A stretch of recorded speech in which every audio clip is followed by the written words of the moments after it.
नमस्कार, स्वागत है न्यूज गंगा पर। मैं हूं आपके साथ निशा भारद्वाज और आज के इस बुलेटिन में जानेंगे दोपहर 12 बजे तक की सबसे बड़ी खबरों को।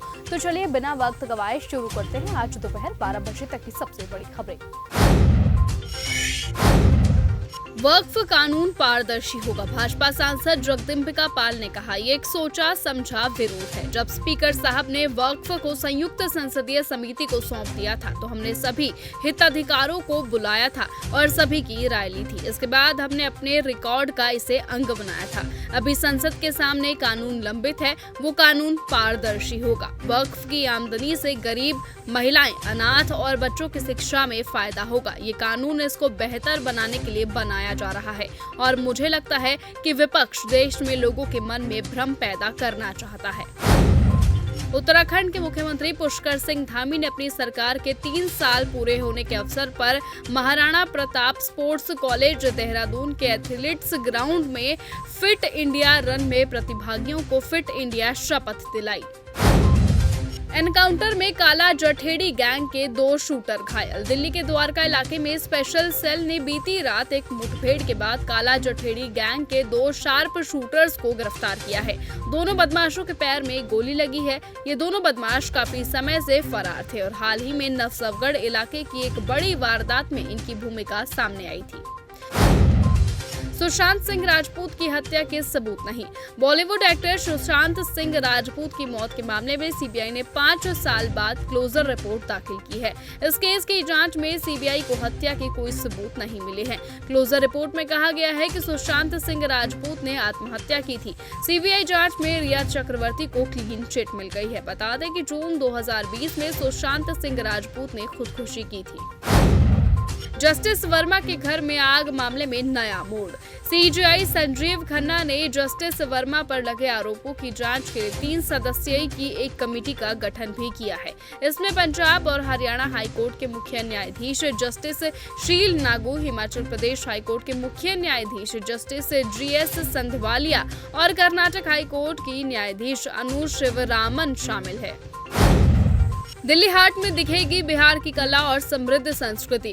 बिहार दिवस के अवसर पर राजधानी दिल्ली के आईएनए स्थित दिल्ली हाट में शनिवार को भव्य उत्सव का आयोजन किया गया था। इस दौरान बिहार की कला, समृद्ध संस्कृति, विरासत और हस्तशिल्प के रंगारंग कार्यक्रमों का शानदार प्रदर्शन हुआ। इस महोत्सव में बिहार के प्रसिद्ध कलाकारों द्वारा सांस्कृतिक प्रस्तुतियां दी गई थी। अजीत पवार और जयंत पाटिल के बीच हुई मुलाकात। एनसीपी छोड़ने की अटकलों के बीच पार्टी महाराष्ट्र प्रमुख जयंत पाटिल ने शनिवार को एनसीपी के राष्ट्रीय अध्यक्ष अजीत पवार के साथ बंद कमरे में एक बैठक की। ये बैठक पुणे के मंजरी स्थित वसंत दादा शुगर इंस्टीट्यूट में हुई। इससे पहले पाटिल और अजीत पवार इंस्टीट्यूट की गवर्निंग काउंसिल की बैठक में भी शामिल हुए थे। बिहार के बेगूसराय में सड़क हादसा। बिहार के बेगूसराय में रविवार सुबह भीषण सड़क हादसा हो गया।